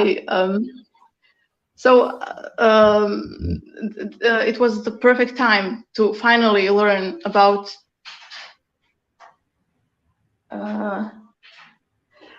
the boundaries and all these different terms like um, excuse me, I'm a bit distracted now. That's What was I okay. saying? Is it still okay for you to talk? Yeah. Okay. Yeah. Yeah. So you were saying you wanted to learn about things and you wanted to learn about yourself, and you realized you were a people pleaser, and that explained a lot. Yeah. So I could, yeah. So I read about and learned about the mental health a lot, and Mm-hmm. about so I said what are boundaries and what is gaslighting, for example, and what is narcissism and guilt tripping and all this stuff that I never knew about, but Mm-hmm. was unfortunately too familiar with. So I learned to recognize these things. And oh yeah, of course, human rights, women rights. Um, and as a woman, it is only the matter of time before, I think, before you get interested in that. So I did. Yeah, for And sure. yeah, and um, it was in a way very, very interesting and fascinating to discover all that. And also, I became very curious, how does Islam fit in all that, in Great. I women's rights? love. Yes. Yeah, so I was very, very curious. And um, I remember thinking about polygyny. How do you say it? I don't Polygamy. know. Yeah, no, you were Polygamy, perfect yeah. first time. Yeah, yeah, yeah. Yeah. Um, I thought about it a lot before, Mm-hmm. and I did talk to my husband about that, but he was always like, like, there is no way I will ever be taking another another wife or second wife or whatever. Like, I have my hands full with you, so no, thank you, And Yes. we would always laugh it off, and that was about it. Um, and But this time I became curious about it, because I did not think only about myself. From my Mm-hmm. perspective, I also thought about other women, and why is that allowed? Why would anyone? Why should anyone Like find imagine themselves like in you're that laughing position? about it with your husband, but some women actually like that's a serious issue for them and they're accepting it. How is Yes, that possible? Yeah. yes, exactly. Uh, so I think I asked him again, and yeah, we both thought that when you want to take a second wife, you have to have a permission from the first wife, and to also maybe have that in contract before you get married or something like that. I don't know, but Mhm. we were both under that impression. And what happened then? Did you And sign the Islamic nikah, right? Or what did you do? yeah, Yeah, okay. yeah. But you had We did. did you have a clause like that? Like he needs my permission to marry another woman, or you guys didn't even No, think it no, would be an issue? I had no idea about these things. No, I Oh, okay, I learned okay. about it. I learned about it later. But still, it was no issue for me, because he was never interested in something like that. But Mhm. yeah, so it was very weird, and I was like, why can't a woman marry four men? Not that I want to, but if someone wants to, why? Equality. Yeah. Yeah. Um, so um, he suggested that we can read how do you say it? The the hadith. Yeah, Mhm. the hadith, and their and see what we can find there. And I was like, okay, yeah, let's read, let's take a look. Up until then, I didn't read from there at all. So we got our books and started reading and searching. And while we were searching for the answers about polygamy, Yeah. uh, I suddenly found the one that says the when the woman is quiet. I Mhm. mean, when they want to marry off a woman, and if she's quiet about her permission, then that means yes. That means that S she's okay with the marriage. Her silence is consent because she's too shy, Yes, and she's yeah, yes. yes, that one exactly. Mhm. So I was like, what? Yes, girl, what? No, Yeah. this is wrong. So we, but I did see it. I did comment on it, but I kept on searching about the polygamy thing, but I did remember that one. And then I bumped into the one with Aisha, Yes. where, and oh man, so I remember being shocked too. I read that and had suddenly such a stomach ache that I cannot even explain. It was very, very hard because I have a daughter, Mm. and this is now me reading that from a mother's perspective. Yeah. And, you know, at first I denied it. I was like, no, no, no, this must be, fake or something. But then I wanted my answers. So I started to search online to find YouTube videos explaining that.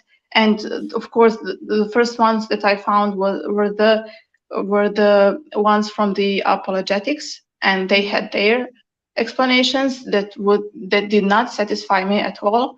So for days I was very, very disturbed, and I wanted those answers. So I contacted some people and hoped that something normal will come up, but When you nope. say sorry, when you say some Yeah, people, who did you contact exactly? Like who were they? Imams or sheikhs or?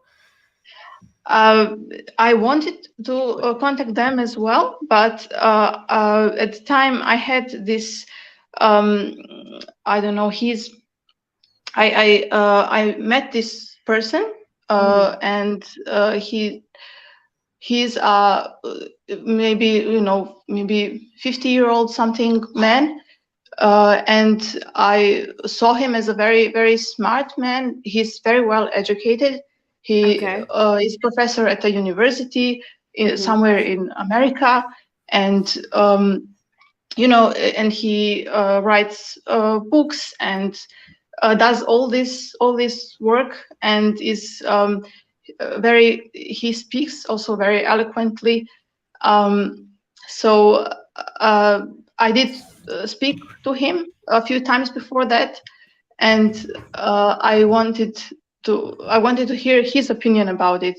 Because I heard that he does like to speak about Islam. He's very also he's very religious. He has, I don't know, 4 or 5 daughters. He speaks to them as as well openly about everything and anything.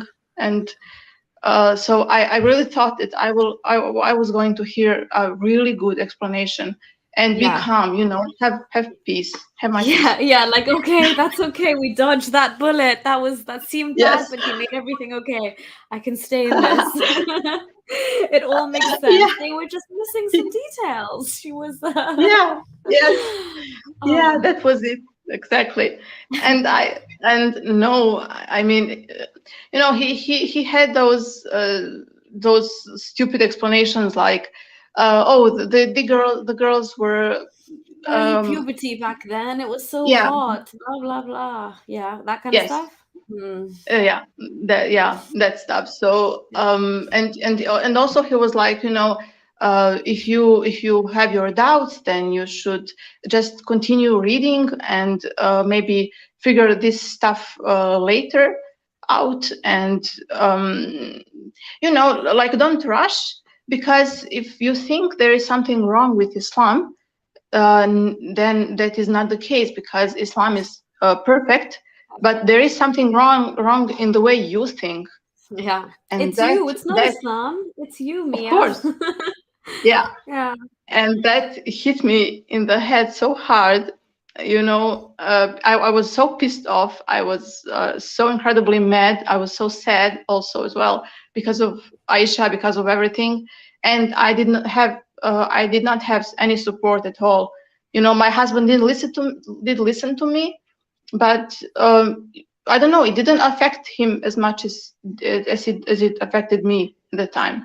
So that's where it started. Um, I must say I did have that agnostic phase in the high school, but it lasted very shortly.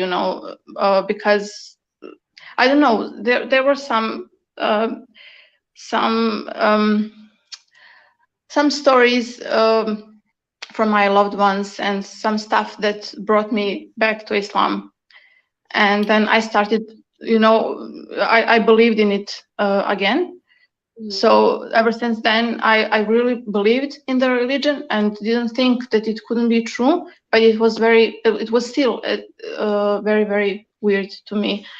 And with that incident about Aisha's marriage that young, it was a huge, how do you say it? I don't know. I can't think of the term. Yeah, but I know what you mean. It was just like that was catastrophic for you to still try and like make sense of that. Yes, Like it wasn't, yes, yeah.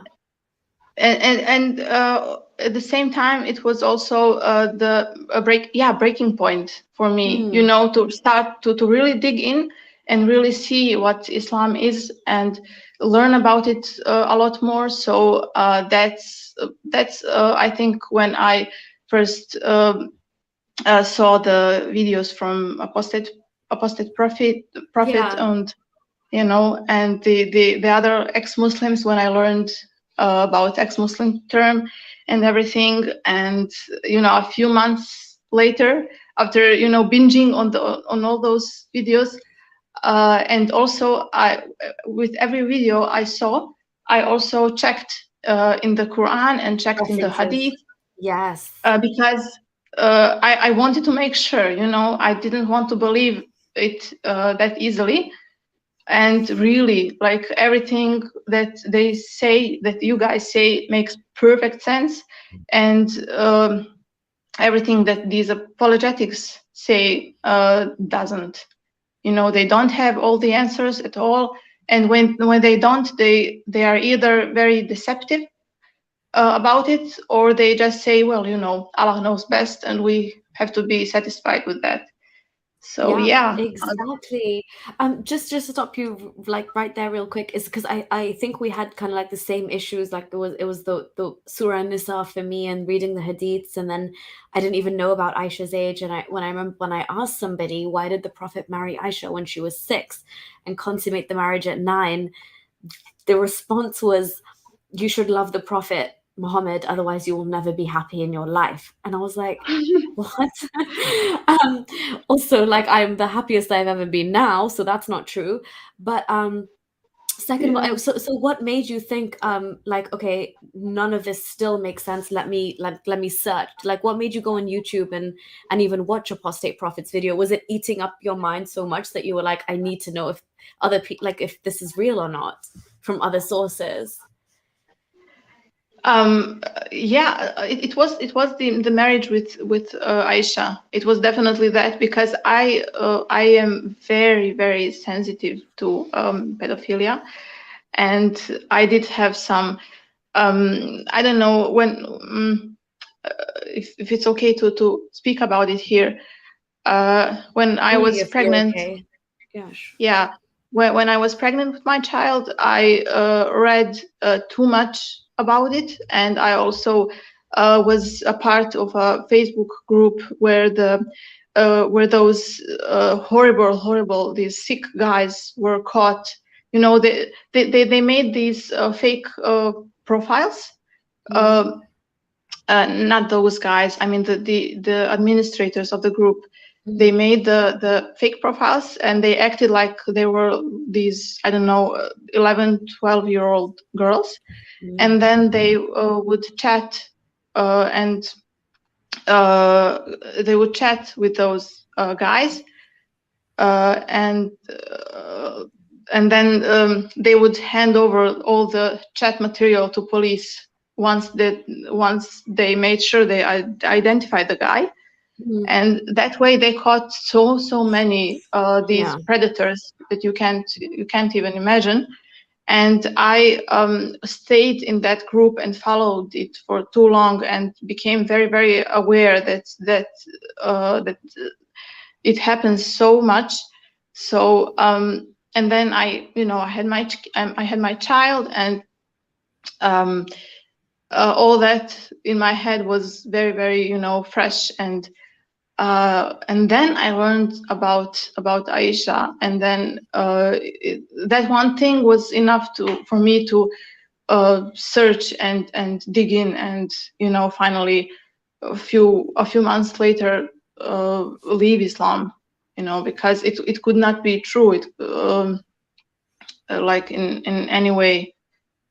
Yeah, So I'm so glad, like, you stayed true to what you thought was like no matter what answers you got, no matter what everyone around you believes, if they're affected, if they're not affected, but you were like, no, this is an issue that I can't sleep at night. I can't just push it to the back of my mind.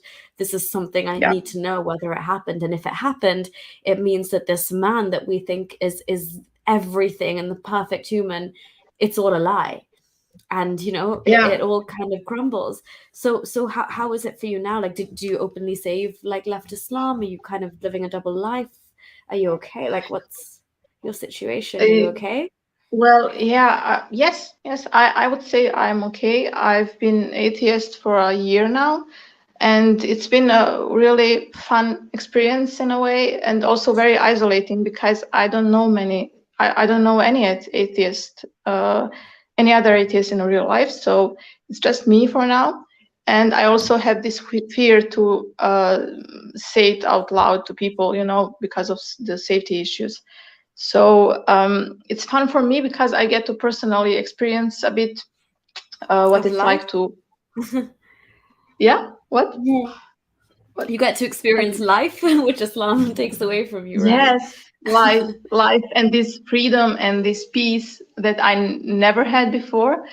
You know, like I don't fear hell anymore, and that was a big one for me. And um, I don't, I don't know. I do think a lot about God, and um, I am like I said, I am an atheist, and um, I it's interesting to think about God from that perspective, and the human need to believe in a creator.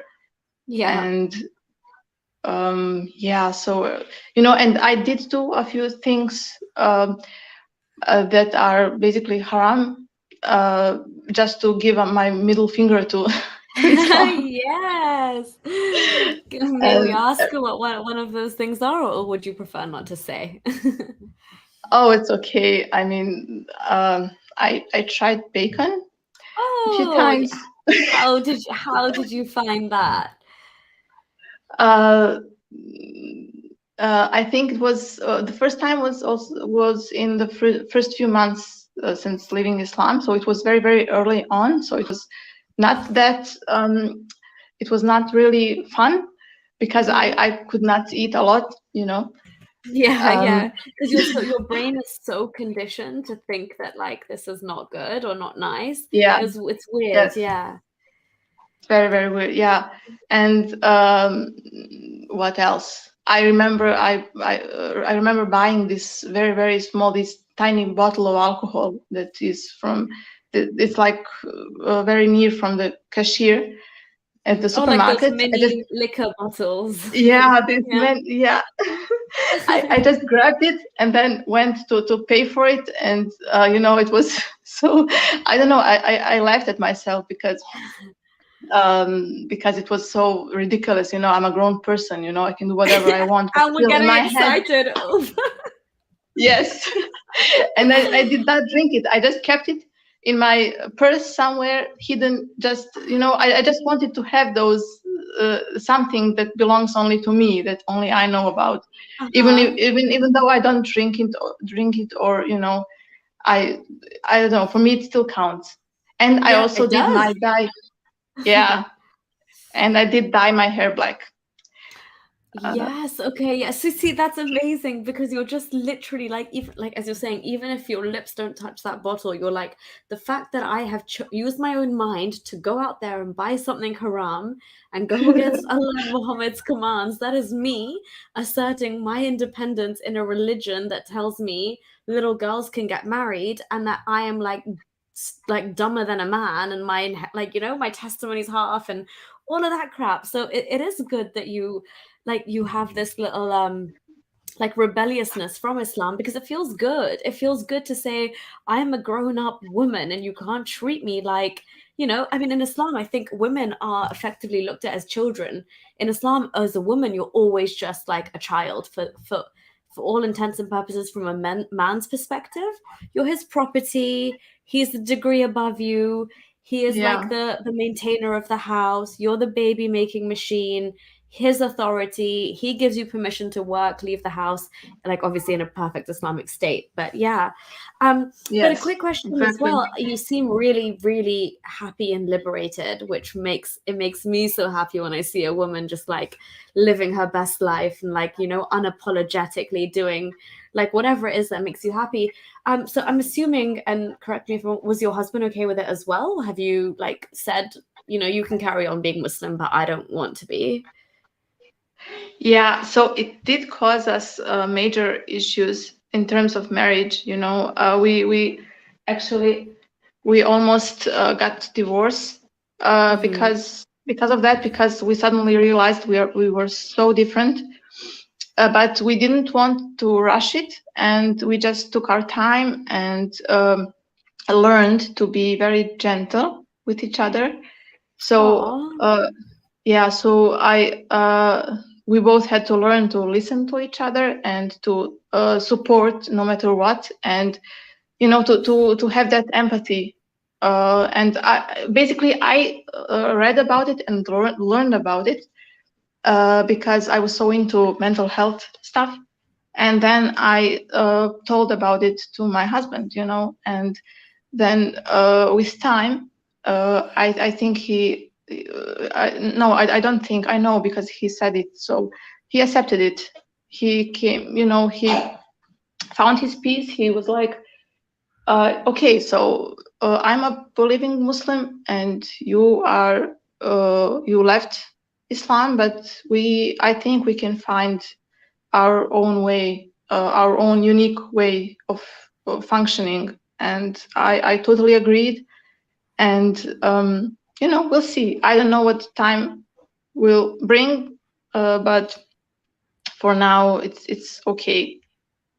that is I amazing. I mean, Yeah. honestly, this is that's beautiful. Even the words you use to describe that, like, you said we got really close to the brink of divorce. And even Islamically, to be honest, like your husband, I mean, between you and I and everyone listening, he's better than Islam because Islam would kind of, ostracize you and shun you and effectively like pressure him to divorce you, or we all know what the punishment really is. But Yeah.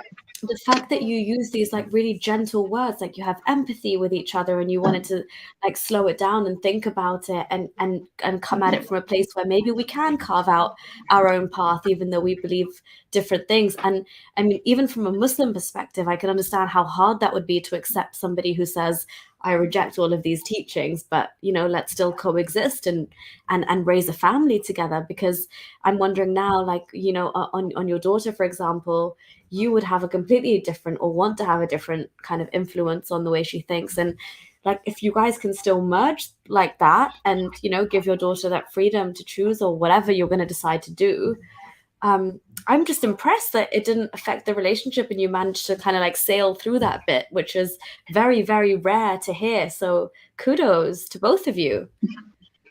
Yeah, thank you very much. I really hope so. That is my biggest mission.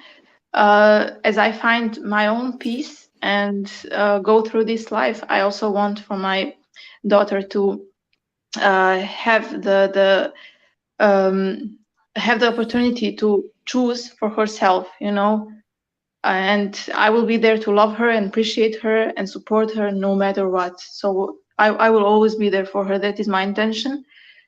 And she gets to choose and do whatever she wants. And I just need to make sure that her father is also okay with that. That there is no how do you say it, conditional love. Yeah, only unconditional love from both of us. So No, I and really, that's all a child can really ask for, is right, like unconditional love to just find their own path. And again, that's yeah. amazing. You're not concerned about your husband trying to put an Islamic like mindset onto her or kind of superimpose Islamic values, or are you So guys both? in a sense, I am a bit, to be honest, because it is a huge part of his and identity. But I really hope that we are going to find find some compromises or something. I really loved what someone said. I don't know. I think it was on Reddit or somewhere, that you need to teach your children not what to think, but how to think. That they need Yes. to think critically and for themselves, and then whatever they decide, it is on them.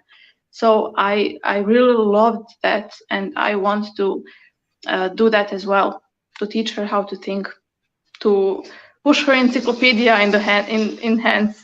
Yes, I know. I really hope she takes after you with the curious mind that you had when you were younger.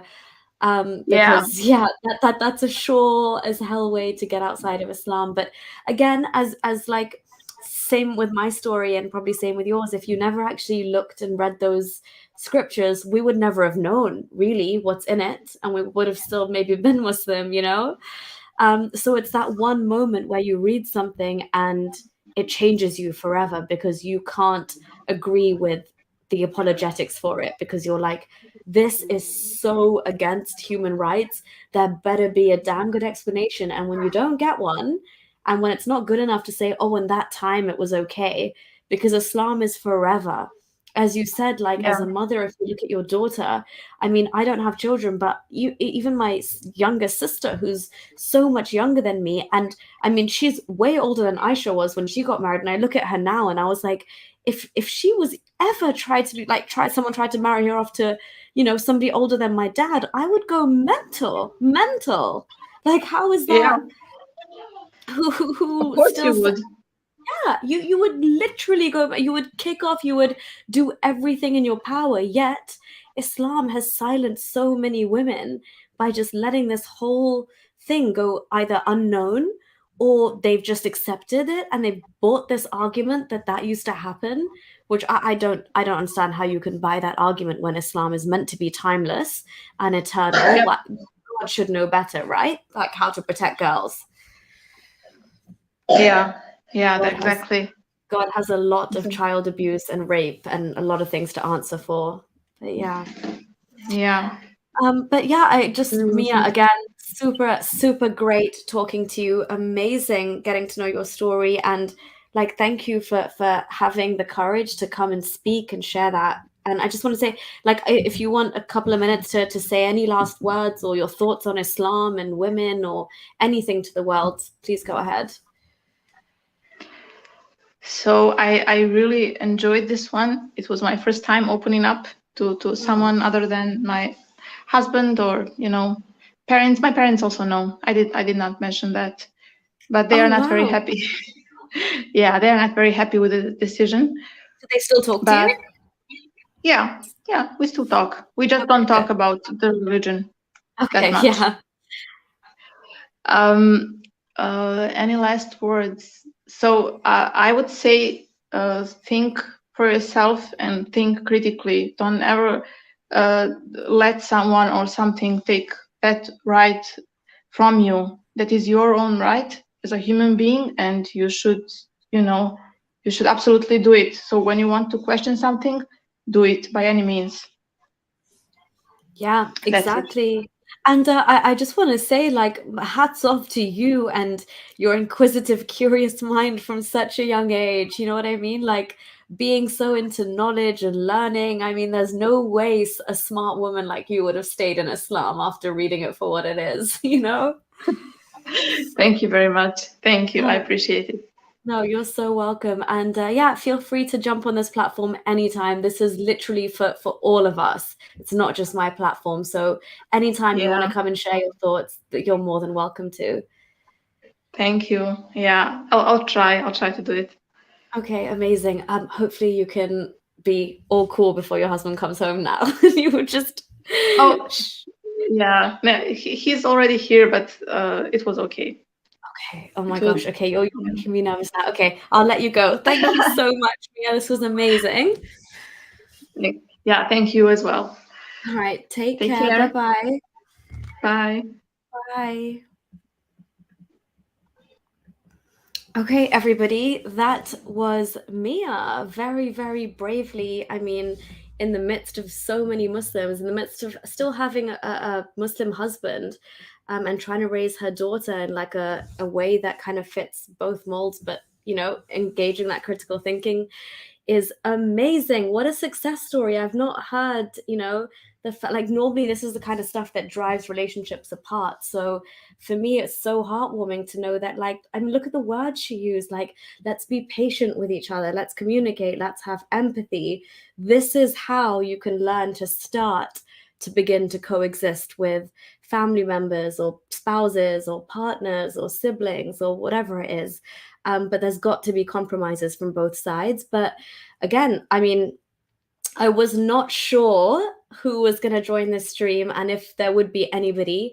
But the two women that I spoke to today, I think were extremely empowering to listen to, both very different stories and in very different situations right now. But it just goes to show you what having like the audacity to question and stand by what is truly, if something seems off to you, if something seems like it just does not fit your moral compass, there's no need to like buy and eat into all the apologists when you still can't sleep at night. And especially if you're a mother or, a sister or something, when you think about like empathy that women have, when women have each other's backs, we are unstoppable.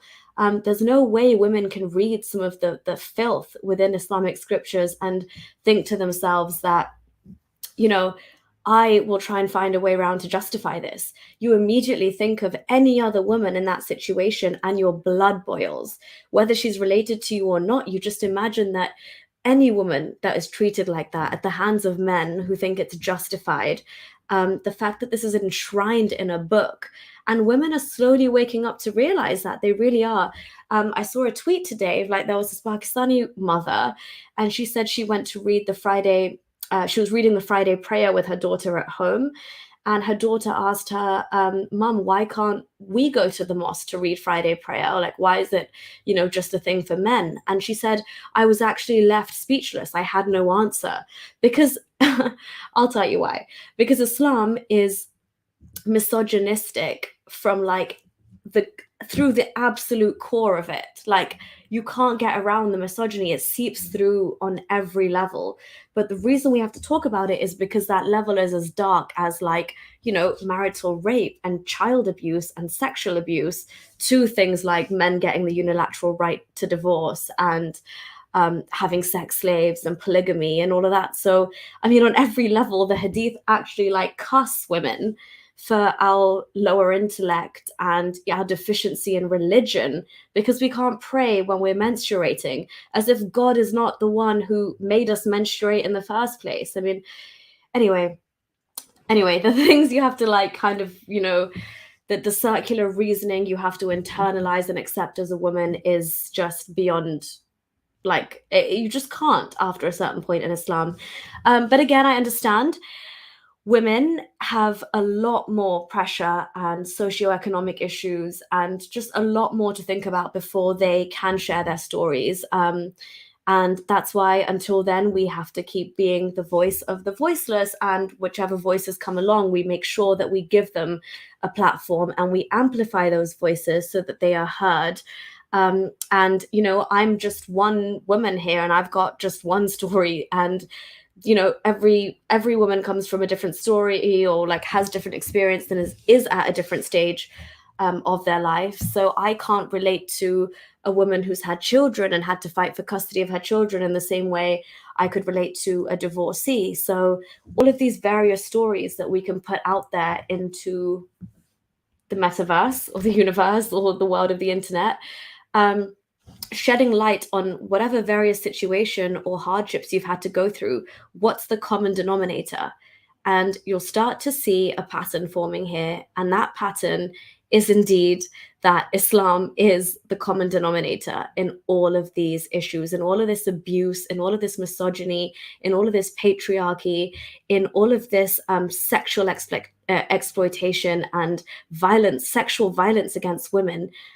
This goes beyond culture, and Islam has a lot to answer for. So yeah, I want to thank absolutely everybody who stopped by. I want to thank all the men who also stopped by and are on the right side of history and are fighting for our rights and fighting for our voices to be heard and supporting us along the way. You all know who you are. Sorry, I just read a comment. Ricky Johnson became a YouTube member. Thank you so much, Ricky. Welcome to the Holy Humanist family. And I didn't manage to give this shout out before, but Chandra Badam, sorry if I've said that wrong. Badam, I think, is also a new YouTube member. So welcome to the Holy Humanist family. Thank you so much for joining.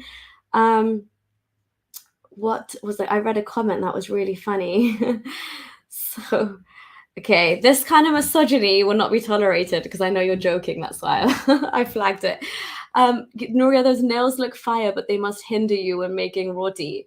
Yeah, see, that would be a problem back in the day when women genuinely believed their place was in the kitchen, like, you know, back in the Flintstones kind of era, the Stone Age, mate. No, there's roti makers out there now, and I don't make roti, thankfully. So, but yeah, thank you so much. And there were a couple of other comments. Ajay Singh is saying, Nuria Khan, when will you come back on your Urdu channel? Look, I know. Again, I'm like a one-woman show, so I usually give a lot more time to English. But I need to focus more on Urdu. Somebody yesterday asked me if I could start doing some videos more in French to appeal to the French-speaking countries. And I mean, I'd need to brush up on it, but I would love to go hard in Urdu and French and dedicate more time to this. But again, it's just trying to like work around my schedule, and it's a balancing act at the moment. But Gulzar is planning, I don't know if you know Gulzar Elia, he's planning to do a show with me. So as soon as that's up, I'll let you know. And yeah, other than that, just watch this space. Horace Sultan is saying no harm in watching women. Totally agree, mate. There's no harm in watching women.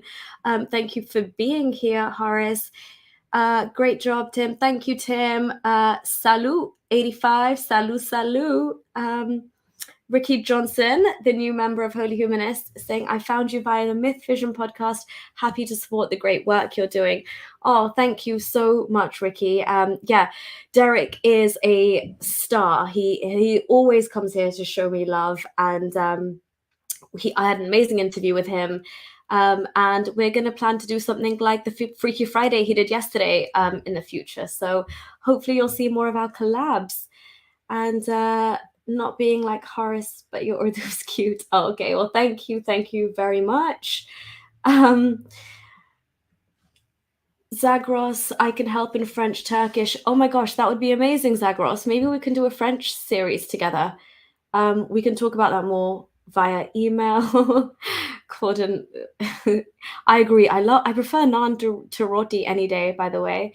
Mohan Dutt is saying, great work, ma'am. Thank you so much. Yes, shout out to Derek. He gave us a nice shout out yesterday. Thank you, 85. John Stopman, the one and only OG mod. Thank you.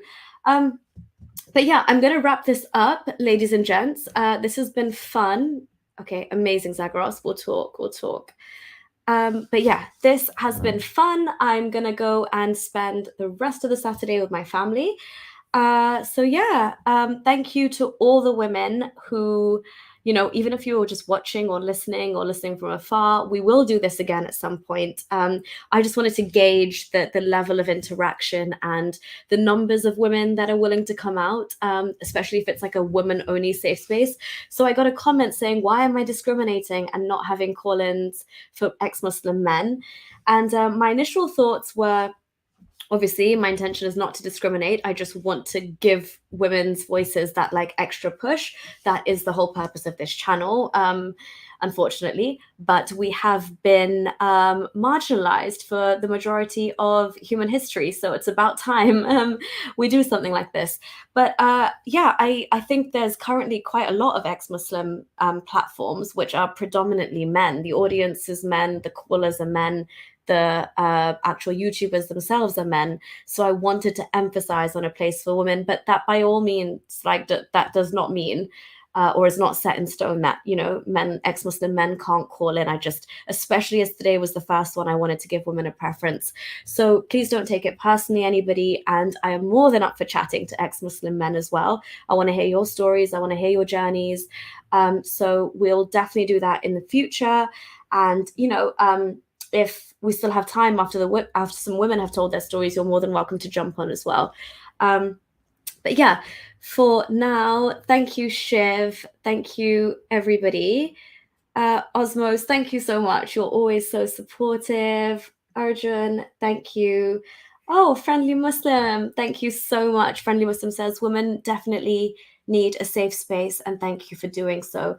No, I mean, honestly, you're more than welcome, but there's no need to thank me at all. I feel like it's high time that, women's voices are not just kind of suppressed. We need to shout back like loudly and clearly now. And this platform is for all women who want to do that and who really truly believe that Islam was a reason for them to consider themselves worth less and internalize and put up with whatever the hell it is they put up with. So this is a platform to kind of shine a light on all those hardships and say Islam has a role to play in that, because that's the kind of the two things that I want to mesh together and say this is why Islam is detrimental for women. But okay, without further ado, before I obviously create more ado as I usually do, let's wrap this up. There's a couple more comments. But yeah, thank you, Friendly Muslim. I do appreciate that. Thank you to everybody for being here. I hope you guys enjoy the rest of your evenings. Thanks for all the love and support today, as always. And I will see you tomorrow, pretty bright and early for Sunday Scoop. Yeah, bye, guys.